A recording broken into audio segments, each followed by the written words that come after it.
leverage is a term that's been talked about a lot in this particular financial crisis. And it's certainly, people now think leverage maybe is a four-letter word in the way people are talking about it. But fundamentally, leverage is not a bad thing. It really represents people borrowing money to do things that are important and valuable. So a student might normally be expected to borrow some money in student loans in order to complete their education, which is going to pay off for them in their lifetime through higher earnings and other opportunities that they have.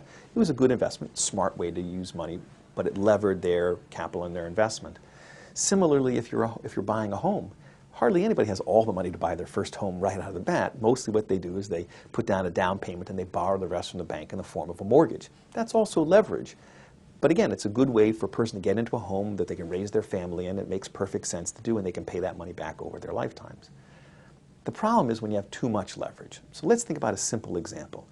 If you have $1 and you use that to go buy a stock, and the stock, you're thinking it's going to go up. Of course, that's why you bought it, but a mistake happened and, bad luck. It went down by 5%. Well, you still have 95 cents.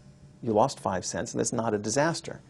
The problem is, if you had taken your $1 and you used that to borrow 19 more dollars, so now you have $20, and you take those $20 and you invest that in the stock. When the stock goes down 5%, you now lost $1, which is the only dollar you had. You got no dollars left. You're now bankrupt, and that's a disaster.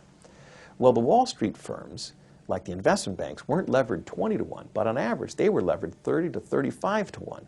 So that if they were to lose as little as 3% on their total diversified portfolio, they were wiped out. Pretty much exactly what happened to Bear Stearns, Lehman Brothers, might have happened to Merrill Lynch, Morgan Stanley, and Goldman Sachs if the government hadn't intervened. So really, the issue is not that leverage is a bad thing, it's that too much leverage is a bad thing, and we as an economy need to de-lever, which is a large part of what's going on right now.